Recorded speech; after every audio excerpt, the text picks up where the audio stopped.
সবাই কমেন্ট করছে, যে দাদারা দিদিরা সবাই কমেন্ট করছে যে বর্ষা দিদি, যে শফিকের কি হয়েছে গো, শফিক শুনছি নাকি জেলে আছে, তো তুমি কিছু জানলে বলো না আমাদেরকে। তো আমি বলছি, আমি যেটুক জানি আমি সেটুক বলছি আপনাদের। তো শফিক, আমি পল্লিগ্রাম টিভি চ্যানেলে আমি এক বছর ভিডিও করেছি। ওখানে আমি, শফিক, আরও অনেক সবাই, আমরা সবাই মিলে একসঙ্গে, তখন আমরা ছোট ছিলাম, অনেক সবাই মিলেই আমরা আনন্দ করে ভিডিও করতাম। তখন কিছুই না, কোনো ব্যাপারই হতো না। আমার আসা 3 বছর হলো। তো ফ্রেন্ডস, আমি শফিকের সঙ্গে মানে 3টে ফানি ভিডিও করেছি, আর শফিকও অনেক ব্লগ ভিডিও করেছিল। যত মানে ভিডিও মানে যে চ্যানেলেই ছাড়া যাচ্ছে না যেন সব স্ট্রাইক মেরে উড়ে যাচ্ছি। তাই আমি ভাবলাম যে ওখানে তো করে কোনো কাজ নেই, তো আমরা ভাবলাম যে এখানেই আমরা আবার স্টার্ট করি ব্লগ ভিডিও। তো এখানেই আমরা আবার করছি ব্লগ ভিডিও, আপনারা অবশ্যই দেখবেন। বর্ষা বিশাল 2 এবং টপ 10 চ্যানেলে, দুটো চ্যানেলেই আমার ব্লগ ভিডিও আপলোড হচ্ছে। মেন কথায় আসি, শফিক কেন জেলে, আমি ওখানে জানতে পেরেছি যে শফিকের বিয়ে হয়েছে। আমরা কিন্তু কেউ জানতাম না, শুনলাম যে শফিকের বিয়ে হয়েছে, আমরা শুনে কিন্তু অবাক। এত অল্প বয়সে শফিক বিয়ে করেছে, মাত্র তো 17 বছর বয়স।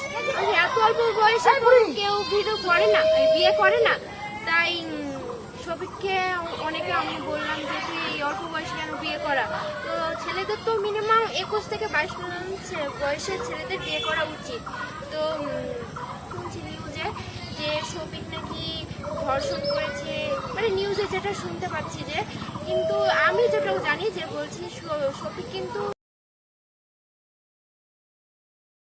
যেটা তারা নামে মেয়েটার সঙ্গে ওর বিয়ে হয়েছে, তারা কিন্তু ওর সঙ্গে বিয়ে হয়েছে। আর শুনছি নাকি ওর বিয়ে কিন্তু 1 থেকে 1.5 মাস হবে বিয়ে হয়েছে। দিয়ে শুনছি ওদের মধ্যে স্বামী স্ত্রীর মধ্যে ঝামেলা হতেই পারে, তাই না?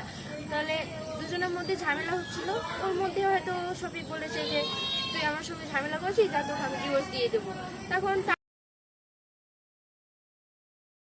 বলছে তুই আমাকে ডিভোর্স দিয়ে দিবি। তখন ওর মা বাবাকে জানায়, দিয়ে ওর মা বাবা আবার থানায় গিয়ে কেস করে। মানে যেটুক আমি জানি সেটুক বলছি। এর কারণেই ওকে ধরে নিয়ে গেছে। শফিক অনেক ভালো ছেলে, তারা অনেক ভালো মেয়ে।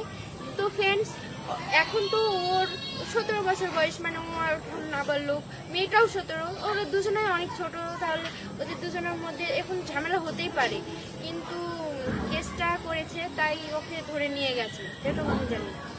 তো ফ্রেন্ডস, ভিডিওটি আর বাড়াচ্ছি না, যেটুকু জানি সেটুকু বললাম, আপনাদের জানালাম। তো এই ভিডিওটি আপনার বন্ধুদের মাঝে শেয়ার করে দেবেন, সবাই জানুক শুনুক। তো ভিডিওটি ভালো লাগলে অবশ্যই like, comment, share and subscribe করবেন। আর টপ 10 চ্যানেলটিকে আপনারা অবশ্যই করে সাবস্ক্রাইব করবেন। আর বর্ষা বিশাল 2 চ্যানেলটিকেও আপনারা সবাই সাবস্ক্রাইব করবেন। এই দুটো চ্যানেলেই আমার এখন ডেইলি ব্লগ দেখতে পারবেন।